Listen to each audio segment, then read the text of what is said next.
Hello, everyone, and welcome to another Radical Compliance podcast. I'm Matt Kelly, editor of Radical Compliance, and today we are going to talk about weed.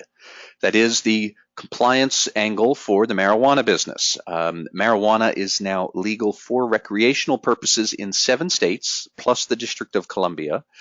California will start allowing recreational use in 2018, although it has already been allowing medical use since 1996. And aside from recreational use and what you're growing in your backyard, some states, such as Colorado, are already now allowing businesses to sell marijuana commercially, and more are going to be on the way, including my home state of Massachusetts. So we have all of this happening while federal law still prohibits marijuana business, and the Attorney General, Jeff Sessions, has suggested that he is still very much in the anti-marijuana camp. So that got me thinking, well, what are the compliance obligations for marijuana businesses these days? Clearly, we have rules for the businesses themselves around licensing or interstate banking and finance. We have also some employment law considerations for businesses outside the marijuana industry, such as, for example, could you still discipline employees for using marijuana in a state where smoking it isn't illegal? So, to help us understand all this, I am joined today by Amy McDougall. She is president of Clear Resources, which is a compliance consulting firm in Washington, D.C. Amy recently spoke at the National Cannabis Industry Association Summit out in California, and she was talking there to an audience of National Cannabis Bar Association members on the ethics of the practice of law in the cannabis industry. So, Amy, welcome aboard here. Thank you for joining us today. Matt, thank you for having me. What did you talk about? Anyways, as I mentioned, we have a lot of compliance concerns for those companies in the business. We have compliance concerns for others. What are the hot issues on your mind, and what are you talking about with people? So one of the hottest issues, of course, for attorneys is, am I permitted under our rules of professional conduct to advise businesses on these state laws that have been published? Are we okay to assist these businesses as far as drafting contracts or engaging in negotiations? Can we own equity in any of these marijuana businesses as attorneys? Does that violate the rules? And then lastly, can we consume either under a medical program or recreationally in a jurisdiction where that's permitted? And what we're seeing is an enormous amount of intellectual gymnastics coming out of the Supreme Courts of the states and the judicial kind of ethics committees and attorney ethics committees trying to give guidance on this. Obviously, as a matter of public policy, you want access for the public to expertise on the law whenever you establish the law. So as a matter of public policy, we want the lawyers to be able to go in and give compliance advice to dispensaries and growers, instead of leaving them maybe in the dark about what the regulations and legislation might actually mean. But at the same time, we wrestle with the rules that we cannot advise on a criminal activity. And so since this is criminally, at the federal level, it's criminal, and then at the state level, it's now legal, there's this conflict under the rules of professional conduct that we don't typically see. Usually there's some sort of uniformity there. And so we're really seeing states go a bunch of different directions. The trend is to now permit lawyers to give advice, where initially it was, no, you cannot, so long as there's no change in the federal enforcement policy. So this really hinges, on the Coles memo, right, that defines the situation under which prosecutors can move forward with prosecuting medical marijuana or recreational marijuana businesses. But, we can't have our rules of professional conduct hinging on federal policy necessarily at the state level. There's a bunch of different dynamics here. No one's licensed under the federal bar. They're licensed under state. So the states have kind of authority over whether to discipline the attorneys. Of course, you don't want your state attorneys being charged with conspiracy to commit a violation of the Controlled Substances Act. So there's a bunch of dynamics that are happening that are really difficult to navigate, and it does depend on what state that you're in. So for that perspective of compliance, going to an attorney and getting advice, it's been challenging in some jurisdictions to get the kind of advice that you need. And then the second piece of that, for compliance purposes, is competency. And for lawyers, it's literally rule number 1 in the model rules, 1.1. You need to be competent to render advice. What does that mean in the cannabis space? You know, you and I have an understanding what it might mean for an attorney to be competent for FCPA or SEC or trademark, intellectual property. We kind of have a sense of what competency means. The cannabis legislation is so new in the state. No one's been practicing it for a long time, right? Some haven't practiced it at all. Everyone's brand new to the space, which then, you know, begs the question, what does competency mean? So how do we know the public can go and get good advice on how to comply with some of these regulations? Let me put this question about competence at the professional level again in the context of the greater struggle we have with cannabis law generally in this country. I mean, I'm just still trying to get a sense of the framework we have of federal law enforcement pretty much just keeping a distance from this while the states experiment here. How in tension is all of this? How well is this framework developing, period? I think it's very tenuous at the federal level, what the enforcement policy is going to be. There is a lot of fear, and I think rightly so, among the state legal entities that are operating, that the feds will come in, they will seize things and bring charges. At the state level, states are also going to enforce their own regulations, but of course there's different things at stake. Maybe your license is at stake at the state level, but you're still operating under an enforcement regime that fundamentally endorses the activity itself. It's going to be looking more at a micro level and whether you're complying with certain regulations. I think the real test of time is going to be when the feds decide they want to put some resources towards this. I find it fascinating that even with federal law and federal prosecutors, we have state law and we have state prosecutors. What no one gets is a, quote, federal jury. You don't get a jury pool of some federal people for a conviction. You're going to be drawing your juries from the very same jurisdiction where this dispensary or grower resides. And presumably, a lot of these people may have voted for legislation. And presumably, some of these people may use marijuana, either in a medical or recreational capacity. And it's going to be difficult to ask that in voir dire to find out who you put on your jury panel because people may take the fifth. They don't want to answer the question, right? So you're not even going to know if you just impaneled 12 people who regularly buy from the dispensary that's the subject of the criminal charges or not. So it's going to be it's shaky ground for the federal government in enforcement because they don't know what kind of result they're going to get. And you could get a nullification situation where they say, yes, technically it violates the law at the federal level, but you know what? This is our backyard and we say what goes and we're okay with it. And if that happens one time for the feds, I don't know that they're going to devote more resources to doing that in other jurisdictions where it's legal, because that could kind of become the common theme, and now they're wasting their resources. So I think it's probably more safe for the federal government to rattle their sabers and make threats and maybe storm a few places and seize a few things just to keep the business from completely booming. But of course, the momentum is there, and it's not going to stop anytime soon. And you know, when the people want something, at the end of the day, it's the people that decide, you know, whether it's going to be something in their community or not. So I do find that the enforcement kind of landscape is going to be constantly changing and shifting. But what's fascinating about that from the compliance perspective is that Chapter 8 of the Federal Sentencing Guidelines is constructed for just this purpose. It's constructed for an organization that's committed a criminal offense, or someone in it has committed a criminal offense that's being attributed to the corporation. And that entity has a chance to show its efforts towards compliance in order to mitigate culpability.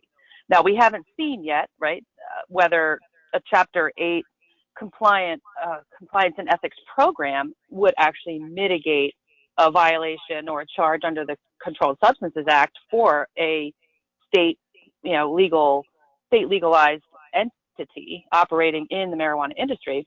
But it certainly would be compelling to a jury if the federal government takes someone to trial and says, hey, you've committed this violation of the Controlled Substances Act.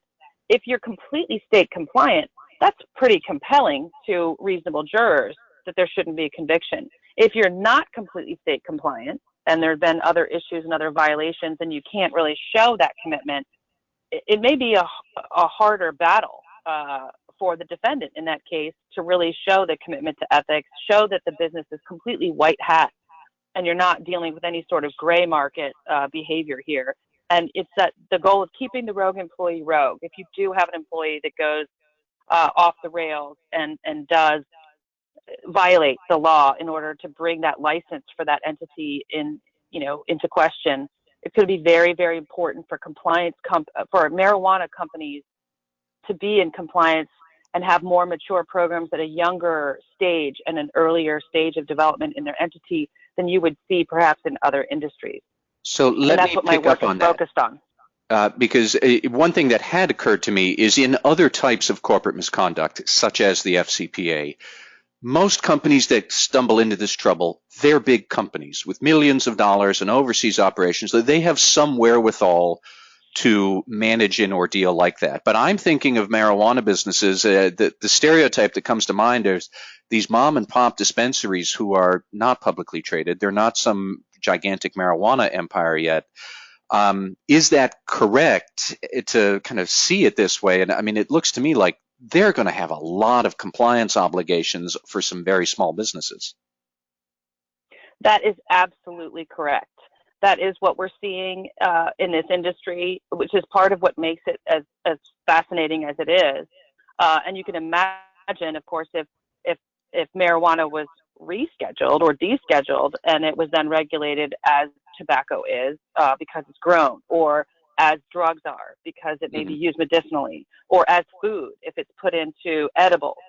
This could go a bunch of different directions for regulatory purposes. For right now, when the states are trying to control regs and quality and safety and all these other kind of smaller working parts of compliance, these companies are smaller and less resourced for now than you would see in the larger companies. But as we all, as compliance professionals, we know that even the very smallest companies can have a compliance program infrastructure, as informal as it may be. Maybe not publish a code of conduct necessarily, but a letter, from the president of the company that sets a tone of what type of grow facility it is, what type of dispensary that it is. Things that really set a true tone of, this is not your garage grower in, Northern California. This is a real corporate entity. Our corporate hygiene is going to be more immaculate than what you would expect from, say, a 15-person company, from a 50-person company. And there's absolutely every reason for the growing marijuana companies to be focused on the elements in Chapter 8 and to make sure that they create the artifacts in order to show their commitment to compliance and ethics, in addition to focusing on meeting all of the regulatory requirements in the states where they are. And it's kind of building that framework at the smaller level when the company is less mature that maybe we wouldn't talk about if this was, a small government contractor, or if it was, a smaller company in some other industry. We wouldn't necessarily discuss, hey, let's make sure we can tick off all of these boxes and make sure we set the right tone and that we are all over the risk areas and mitigating them to the extent that we can. And then again, of course, there's a challenge of once that program is in place, how can they get the expert advice, the subject matter expertise on the particular regulations because they're so new. And so there's lawyers out there to kind of give support on that, and the regulations in some states are more user-friendly than in others. But in meeting that challenge is so important for the cannabis companies to start thinking about what Chapter 8 can do for them, both as a sword to prevent misconduct and issues and noncompliance, but then also as a shield if the inevitable enforcement comes along, like we saw with Booz Allen Hamilton with Ed Snowden, right? They made the one public statement and they said he violated our core values, our code of conduct, and our corporate policy.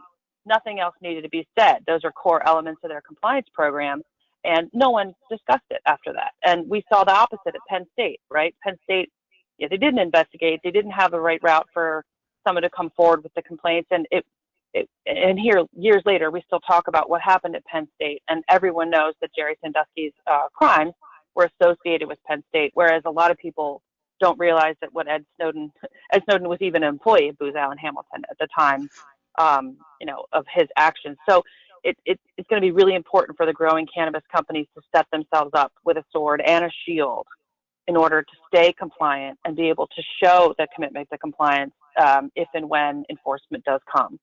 So let me ask the last question here, more about the manpower to meet all of these needs. And you touched on this at the beginning when you were exploring some of the professional conduct questions for lawyers, compliance officers who want to get into this field. And I have had some people call me up and ask, like, is this a legit career path for me now? And I don't quite know. But my question to you is, number one, do we have enough compliance bodies out there to fill this sort of a need? And number two, do we have enough people who kind of are experienced or trained in the nuances of this? Because this is not like a budding FCPA compliance officer who's got 20 more years of experience in front of him. This seems like a very different sort of a challenge. Are we going to be able to staff up to meet the demand here? I think that's a fantastic question, because fundamentally, someone who works in the compliance profession is very rooted in the ethics part of the compliance and ethics profession. And I think a lot of people still struggle with, is it truly ethical for me to give advice on compliance in an area that remains federally criminal? And I think, the lawyers wrestle with that too. And that's why it's so important to get this guidance from the ethics committees in different states on their opinion on whether lawyers can advise in this space. And it's not just the lawyers. Accountants are having the same challenge, right? They have their own professional rules of conduct. Can they help with the accounting of a cannabis business? There's questions on if you are a lawyer and you receive a cash payment of $10,000 or more, and the forms that you fill out, right? The IRS forms. But if you file that, is that actually diming out your client when your paramount duty is to your client? Did you just, by complying with the law yourself, did you just create a paper trail and flag for the government that your client's engaged in this particular business by filing that form? There's all sorts of challenges there. And I think fundamentally, compliance and ethics professionals may shy away from assisting in this space for fear of a conclusion that their conduct in helping to, quote, comply with the state is actually conduct to help violate federal law. And there's a few states that have split that hair in saying, for lawyers, you are able to advise because you aren't advising to violate federal law, you're advising to comply with state law. And I think that's really, really splitting a hair, but if that's what makes that particular state ethics committee feel better about the decisions and the advisory opinion that they're issuing from an ethics perspective, then that's okay. That's how they want to justify it. However, in the gut of a lot of compliance and ethics professionals, I think there's going to be this fear, if I'm involved in assisting these businesses in growing, is that somehow going to implicate me? What if they're rated and I have advised them on building a compliance and ethics program? Does this now implicate me? Am I a co-conspirator under federal law? And, because we're in compliance and ethics and lawyers, accountants, same thing, and really wanting to do the right thing and being held to a very high standard ethically, I think they'll probably kind of shy away from that. But it's exactly the opposite of what the industry needs in order to become more legitimate, to be seen as having good corporate hygiene, if not immaculate corporate hygiene, compared to other industries because the risk is so high. And I think it really, the more support that the cannabis industry gets from the compliance and ethics professional community, the more it catapults it into, out of the stereotype and into a legitimate industry that really can support more folks in compliance and ethics, because it's just more important in that industry than any other. It's kind of unprecedented, right? To have an industry that's federally criminal, but legal at the state level. And it's going to be very interesting to watch the different states and how they handle that. Enforcement looks very different in Colorado versus California than it will in Nevada as things come together.